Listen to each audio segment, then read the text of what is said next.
My name is Kathy Emmerich, and I'm one of the co-founders of HAPPEE. There are three of us, me, Noah Beth Sipe, and Michelle Young. We began after 3 student deaths by suicide in early fall 2021. That semester was just horrific. It was really, really awful. And 2 of them happened 18 hours apart. They had no, relation to each other. They were just these individual students who were dying, and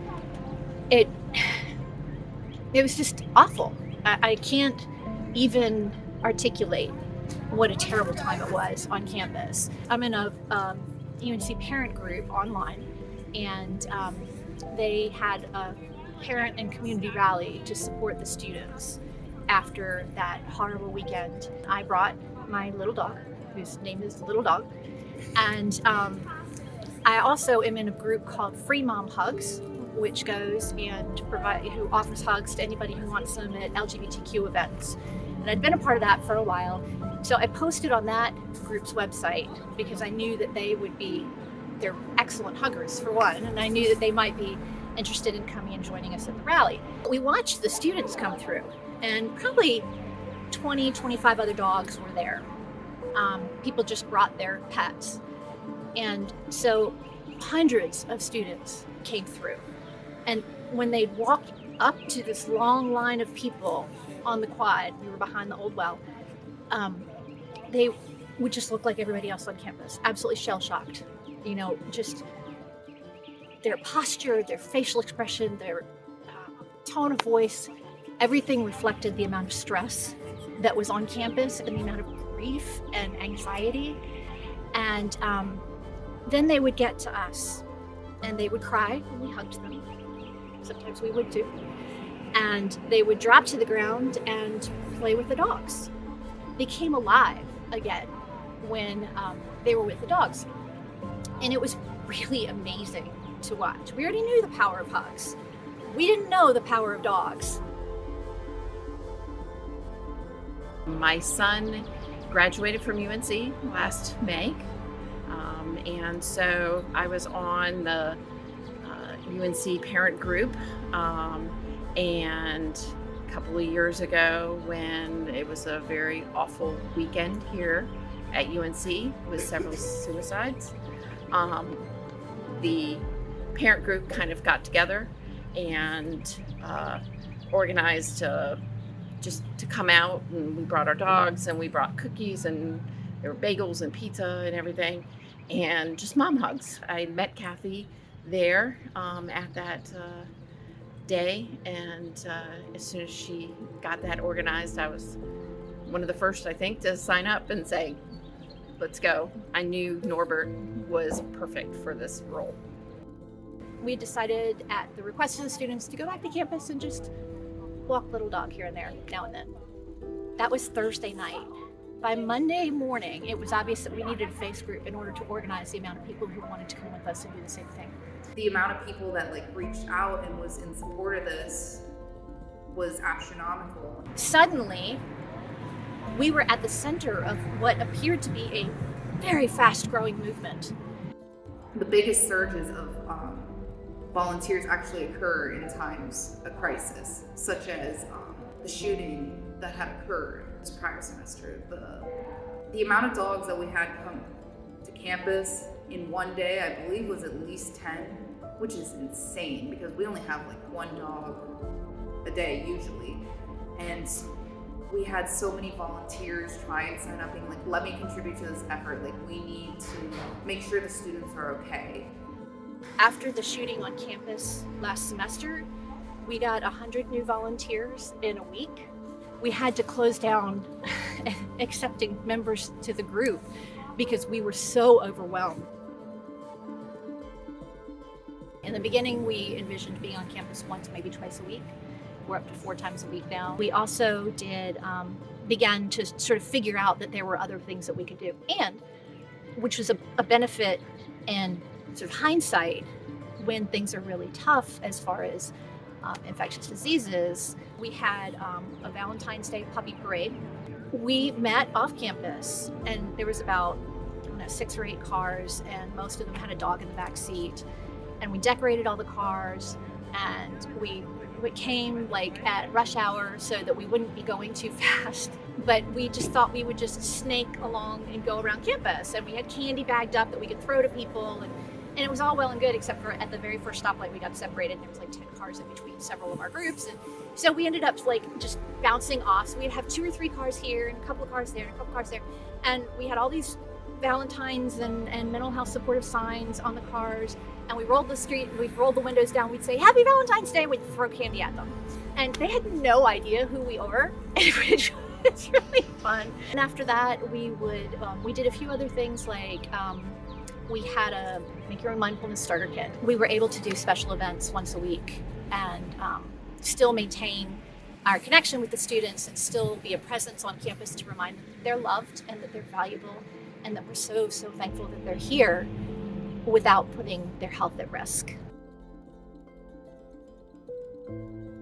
So I actually joined HAPPEE the very first year I was here at UNC. I happened to be walking by to go get some lunch or to the bookstore. I can't remember exactly which one, but I then saw a free dog to pet and I said, why not? And then I found out they had an Instagram and I kept messaging the Instagram being like, I love you guys, like I'd love to be involved because I think their message is so awesome. And I started to volunteer for HAPPEE my second semester here when I had a little bit more free time. I just bring like the student voice. I try to provide the student opinion because the executive board is people who are Kathy's age, they're professionals, but me as a student, I guess I have a better impact. Like I kind of know when, a general sense of when the undergrad schedules are, so I kind of help facilitate maybe when a good time for events would be, and so my main role is just being that student voice. I feel very prideful in saying I'm part of such an amazing organization, and like to see, like Kathy will send clips of HAPPEE on the news or in newspapers, like in the Discord and to the exec members, and it's just so awesome to know that you're working towards such a positive impact, and like especially something that positively impacts you as well. It is an emotional time to come out, and some days more than others. And I probably walk away with just as much after our visits. I know there's been some times where there's things going on in my own life, and I called up Kathy and I said, Kathy, I need to go out today. Can we go out today? I said, I need some hugs. But just seeing, some people come up to Norbert and they'll just sit down on the ground with him and pet him and not say a word to me, not say a word to Kathy or whoever is with me. And you can tell they're working through something. So I'm glad that I'm able to help them just by being there. How do you feel about being part of HAPPEE? What we do is we send a team, we call them a Hugs and Pups team, to campus. We try to do 4 times a week, depending on the availability of volunteers and the weather. We go to a place that we call Blues Corner, and it's at the intersection that is at the front corner of Wilson. If you're looking at Wilson Library, it's on the left between Wilson and the undergraduate library. There's a set of bike racks there, so that provides a little bit of protection from there's 5 different paths that coincide there. So we just sit off on the side of that intersection with the dog, and we've got a pupper, which is what we call the dog owner, the dog, and at least one hugger. And so the hugger's job is to offer a hug to as many students as they can. Every shift, there's always some individuals who are like, I can't believe I got to see you guys today. This made my day. And I'm the type of person, like, I find I get some of the most joy by helping others. One of our policies is, as huggers, is we never let go of the students first. Like, we allow the students to hug as long as they need. And so we're just trying our best to provide the students just a way to like let it all out. I could be down there in the pit and it's like hundreds and hundreds of people, but I'm a people watcher, and I watch the people walking by, and I'll see somebody that is just kind of walking, kind of really not paying attention and they see the dog, and they start smiling, and they beeline straight towards the dog, and oblivious to all the other people and crashing into each other. Heard from everybody that we were able to have a really significant talk with, regardless of what other activities they've been in, that they felt isolated, that they felt alone, that many times they felt hopeless. We hear a lot that that we do more for their mental health than any part of campus or all parts of campus combined, and it makes me really sad. I know that there are people who are trying so hard. I know some of them who are trying so hard to make things better as far as the mental health on campus and CAPS and other places. Some of them are volunteers with us, but they're outnumbered. There isn't enough resources available to help everybody who needs support. Hearing sad stories, people not being accepted either at school or at home, and feeling like they could open up to us and talk about it. It makes me glad that I do what I do. People say to us, "You're what got me through that breakup." I don't know how I could have gotten through it if I hadn't known that there was going to be a dog here 3 times this week. Or, I disappeared for a while because I was going through a really hard time, but I was looking through the old pictures of the dogs on Instagram and Discord and wherever, and it just, whenever things got too bad, I would just look at the dogs and I would remember each dog, and it was just, I clung to that. That was how I got through my hardest time. We are always grateful when students come to us and say that they're really struggling.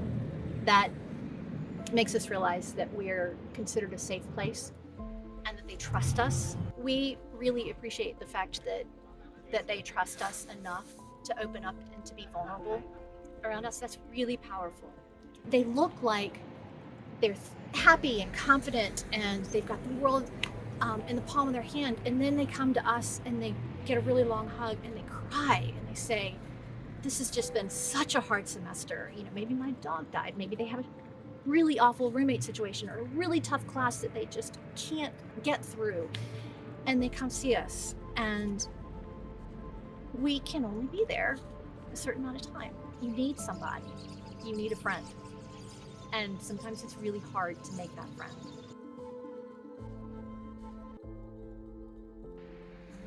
I feel like as long as I know that they have access to medication, they're seeing a therapist at least weekly, then my job is just to love them. I just listen, and I don't typically give advice, except be sure you talk with your therapist this, and if your parents are safe, please talk to them.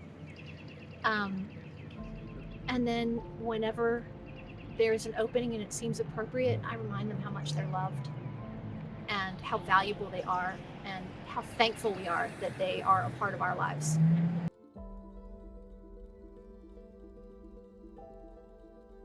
We are figuring this thing out every single day. Our purpose now has expanded.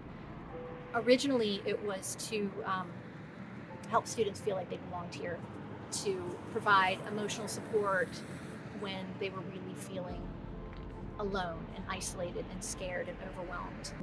We really wanted them to feel safe and loved. That was the bottom line. We wanted all the students here to feel safe and loved. We have expanded now to include, we want to facilitate community building within the campus among students. So we're only here, even if we're here 4 days a week, that's 8 hours tops a week that we're here. Y'all are here a whole lot more than that. And we really want you to find a community amongst your peers. It has always been our thought that we would expand to other campuses. We just didn't know how complicated one campus would be. The more dogs, the merrier, as I always like to say. If every campus in the U.S. had a HAPPEE, I feel like the place everywhere would be happier. I wish I had an organization like this on my undergrad. That definitely would have made my experience, not that it was necessarily unpositive, but it would have made it way more positive. having more dogs and more people out, that I can definitely see the positive benefits. At least that's what people are telling us. If you had told me 6 months before HAPPEE began that I'd start a nonprofit and do this, I would have laughed so hard I would cry. I just love this organization so much, and I'm very grateful to have found it, and they found me, and I'm proud to say that I'm a member of HAPPEE. The connection between the volunteers and the dogs and the students, it's just indescribable. That's more meaningful than any single event. Y'all mean the world to us, and we want you to mean the world to each other.